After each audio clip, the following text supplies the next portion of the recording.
Há 11 dias, um incêndio de grandes proporções destruiu o Museu Nacional, que fica no Rio de Janeiro. A notícia teve repercussão internacional, você deve ter visto, porque a maior parte do acervo, com cerca de 20 milhões de itens, foi destruída. Fósseis, múmias, registros históricos e obras de arte viraram cinzas. Uma grande perda para a cultura e também para a ciência brasileira, já que a instituição abrigava cursos de pós-graduação, mestrado e doutorado e era casa de diversos pesquisadores nacionais e internacionais. Ainda não foi descoberta a causa do incêndio, mas especialistas apontam problemas na infraestrutura do prédio. E o museu, claro, sofria com um orçamento reduzido. E esse incêndio levantou o debate sobre o papel sociocultural dos museus e sobre os investimentos feitos na área aqui no Brasil. E para falar sobre a situação dos museus de Ouro Preto, eu converso agora com Gilson Nunes, que é professor de museologia.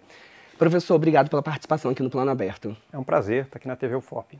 Professor, como eu disse, o acidente no Museu Nacional, ele acendeu um alerta, para todos os museus do país. Como está a situação dos museus aqui de Ouro Preto? Naturalmente, cada instituição é que deve responder pela sua situação. Mas como a grande maioria dos nossos museus estão em prédios históricos, requer-se uma atenção muito grande à infraestrutura desses prédios, principalmente os projetos e as instalações elétricas, além de outras, para evitar esse tipo de acidente. Então, existem diversas situações. Existem museus muito bem estruturados, quanto aqueles que estão em uma situação até mesmo precária. Sim, o senhor falou dos museus em prédios históricos.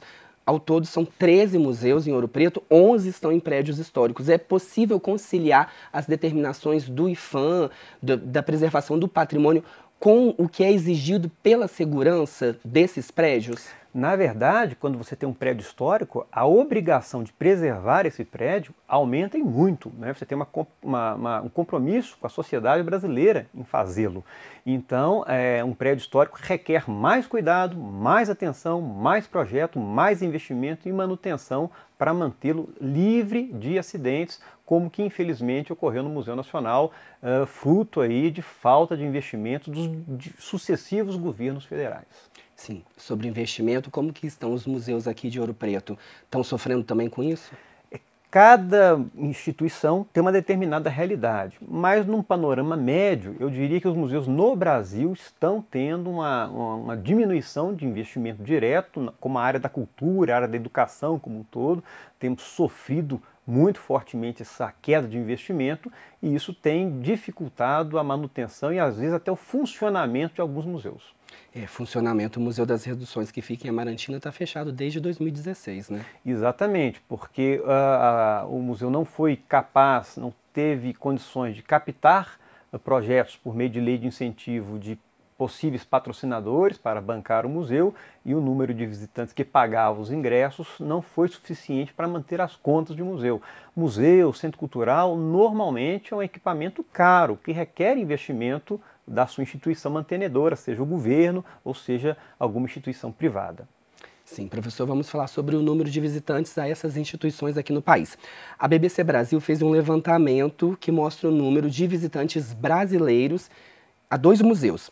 O Museu Nacional, que foi destruído pelo incêndio, recebeu no ano passado 192 mil visitantes brasileiros, enquanto o Louvre, na França, em Paris, recebeu no mesmo período 289 mil brasileiros.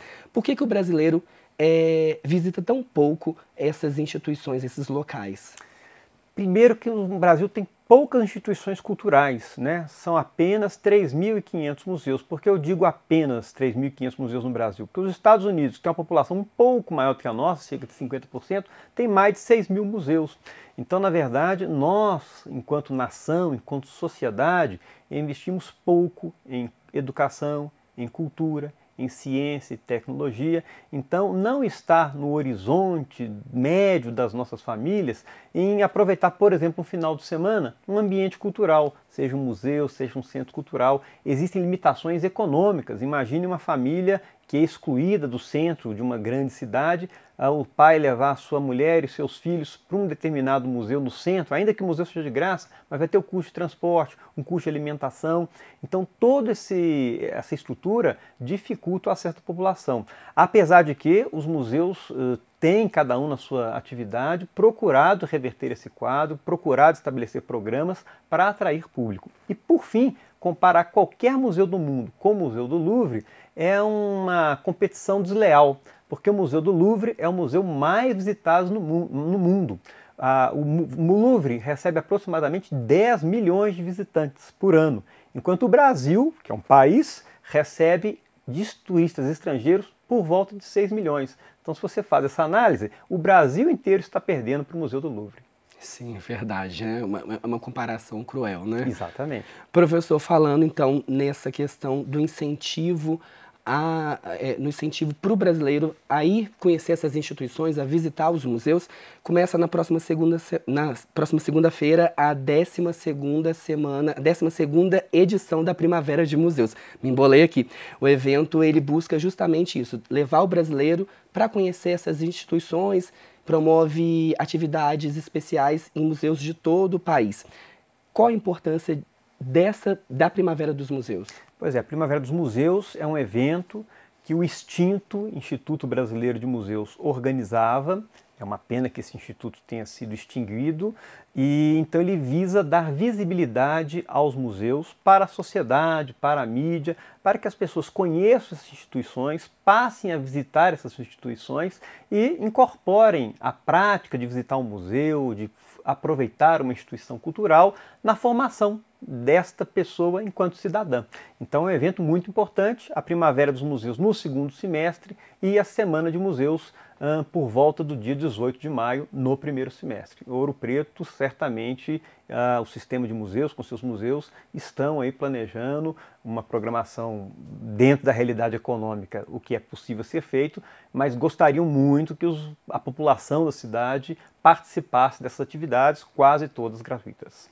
Professor, para terminar, o senhor falou sobre a extinção do IBRAM, que é o Instituto Brasileiro de Museus, e a criação agora da Agência Brasileira de Museus. Vai melhorar a situação dos museus? Qual a sua avaliação? Enquanto pesquisador da área, eu diria que é um grande retrocesso, aliás, o maior retrocesso que a área de museus já sofreu neste país. É um equívoco do governo, há pouco tempo de terminar o seu mandato, fazer essa iniciativa.